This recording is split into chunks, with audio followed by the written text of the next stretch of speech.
جو ڈھلنے سے پہلے ہمیں گھر جانا ہوتا ہے تاکہ ہم اپنے والد کو پانی پلا سکیں اور گھر کا کام کر سکیں۔ یہاں سے یہ پتہ چلتا ہے کہ عورتوں کو اس زمانے میں بھی کام کرنے کے لیے الاؤڈ تھا۔ ہمارا اسلام نے کبھی بھی ریسٹرکٹ نہیں کیا ہے عورتوں کو کام کرنے سے، لیکن ہاں سورج ڈھلنے سے پہلے گھر آ جائیے، یہ ہے ان کے لیے ایک رول تھا۔ تو بہرحال یہاں سے موسیٰ علیہ السلام مردوں کو ہٹا کے ان کے لیے پانی بھرتے ہیں اور انہیں پانی دے کے ایک پیڑ کے نیچے بیٹھ جاتے ہیں۔ یہ بہت ہی مایوس تھے، یہ سب کچھ چھوڑ کے اپنا محل، اپنی شان و شوکت، اپنی ماں کو ایک ماں جنہوں نے ان کو پیدا کیا تھا اور پالا پوسا، اور دوسری ماں جس نے ان کو اپنے کلیجے سے لگایا، انہیں اپنا بیٹا بنایا، دو ماں کو یہ چھوڑ کے اکیلے بغیر کسی چیز کے نکل پڑے پھر، اور یہ پیڑ کے نیچے بیٹھے اور انہوں نے ایک دعا پڑھی۔ جی ہاں، یہ دعا تھی، ربی انی لما انزلت الی من خیر فقیر۔ انہوں نے اللہ سے کہا کہ اللہ میرے پاس بے شک کچھ نہیں ہے اور تو ہی میرا مالک ہے، تو ہی دینے والا ہے، میں فقیر ہوں اور یہاں سے تو ہی آسرا دکھا۔ یہ دعا پڑھنی تھی اور موسیٰ علیہ السلام کی پوری زندگی پلٹ گئی۔ اس لیے بولتے ہیں موسیٰ علیہ السلام کی یہ دعا جو تھی ماشاءاللہ بہت ہی پاورفل ہے۔ اگر آپ بھی کبھی کسی غم میں ہوں، کبھی کسی تکلیف میں ہوں اور ایسا لگے کہ آپ کے پاس کبھی کچھ نہیں ہے، تو ہمت کر کے اور اللہ سے لو لگا کے یہ دعا ضرور پڑھیں اور اللہ سے جو مانگنا ہے مانگے، انشاءاللہ اس دعا میں بہت قبولیت ہے۔ بہرحال یہ عورتیں اپنے گھر پہنچی اور انہوں نے اپنے والد کو یہ بات بتائی۔ ان کے والد نے اپنی بیٹی کو بھیجا کہ جا کے موسیٰ علیہ السلام کو لے کے آؤ۔ ان کی بیٹی گئی اسی جگہ جہاں موسیٰ علیہ السلام بیٹھے ہوئے تھے اور جا کے بتایا کہ میرے والد آپ سے ملنا چاہتے ہیں۔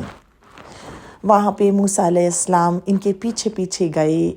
یہ بہت ہی ویسے اچھے گھر کی عورت تھی، پورے ڈھکی ہوئی اور سر سے لے کر پاؤں تک ڈھکی ہوئی، اور ان کی چال سے ہی پتہ چل رہا تھا کہ کتنی سلیقہ مند اور کتنی پاکیزہ عورت تھیں۔ بہرحال موسیٰ علیہ السلام ان کے پیچھے پیچھے گئے اور جا کے ان کے والد سے ملے۔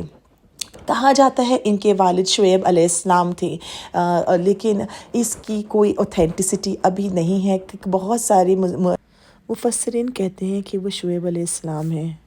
انہوں نے ان کو آفر کیا کہ کیونکہ آپ اچھے ہیں، نوجوان ہیں، اور آپ کی میں نے بات سنی، آپ کیسے ظالموں کے چنگل سے بچ کے یہاں آئے ہیں، اور ہمیں اللہ سے یہی امید ہے کہ آپ کو یہاں پہ اپنی زندگی ملے اور آپ پھر سے نئی زندگی بسر کریں۔ انہوں نے ان کو ایک آفر دیا موسیٰ علیہ السلام کو کہ یہ آپ میرے یہاں رہیے، میرے لیے کام کریے 8 سال تک، اور میری کسی ایک بیٹی سے میں آپ کا نکاح کروانا چاہتا ہوں۔ اس میں موسیٰ علیہ السلام راضی ہو گئے اور جیسے ہی ان کی بیٹی سے ان کا ایک بیٹی سے نکاح کروا دیا۔ بہرحال انہوں نے کام کیا، جو کمایا موسیٰ علیہ السلام نے آ کے شعیب علیہ السلام کو دیا۔ شعیب علیہ السلام انہیں پیسے ان کی مزدوری دیتے تھے اور یہ بہت اچھے سے یہاں رہ رہے تھے اپنی بیوی کے ساتھ۔ بہرحال 10 سال ہو گئے اور موسیٰ علیہ السلام کا جو وقت تھا یہ ہو گیا پورا، اور انہیں لگا کہ اب انہیں مصر واپس لوٹنا چاہیے۔ تو دیکھیں، ایک دعا اور اللہ کے اوپر اعتبار، اللہ کے اوپر تقوی، بھروسہ، اس ایک دعا نے اور اللہ کے اوپر بھروسے نے ان کی پوری زندگی بدل دی۔ تو میرے بھائی اور بہنوں، ہمیں موسیٰ علیہ السلام کی زندگی سے کچھ سیکھنا چاہیے۔ زندگی جتنی بھی تکلیف دہ ہو، جتنی بھی پریشانی ہو، آگے سے لوگ پتھر مارے، کچھ بھی کرے، ہمیں اپنا بھروسہ اللہ کے اوپر سے نہیں ہٹانا چاہیے۔ ہمیں اپنی عاجزی اپنے اللہ سے لو نہیں چھوڑنی چاہیے۔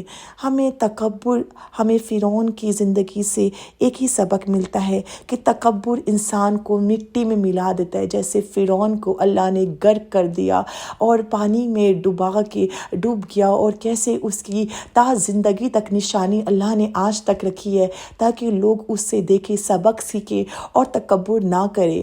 زندگی میں ایک جو انسان عاجزی سے رہتا ہے اور ایک ڈاؤن ٹو ارتھ اور ہر چیز میں اللہ کی شکر گزاری کرے۔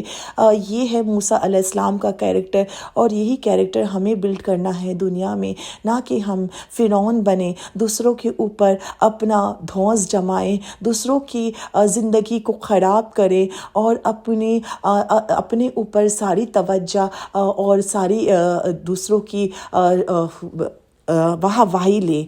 تو زندگی میں ہمیں اللہ نے 2 موقع دیے ہیں، یا تو فرعون بنے یا موسیٰ علیہ السلام کی طرح عاجز مزاج بنے۔ یہ ہمارے اوپر ہے۔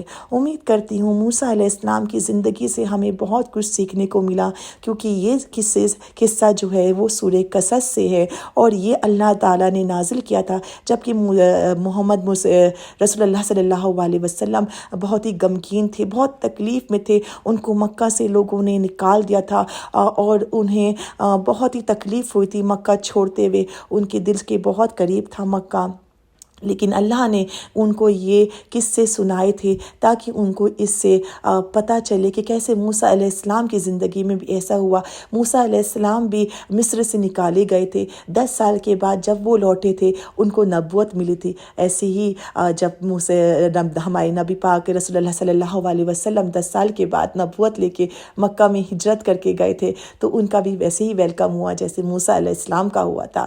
تو امید کرتی ہوں آپ نے آج کے جو لیسن ہے اس سے بہت کچھ سیکھا ہوگا، اور اپنے بچوں کو یہ بات ضرور بتائے گا، موسیٰ علیہ السلام کا قصہ ضرور شیئر کرے گا، اور قرآن سے سورہ قصص کو ضرور پڑھیے ترجمے کے ساتھ، اور موسیٰ علیہ السلام کی طرح بنیے۔ جب تک کے لیے اپنا خیال رکھیے، بہت سارا پیار، اللہ حافظ۔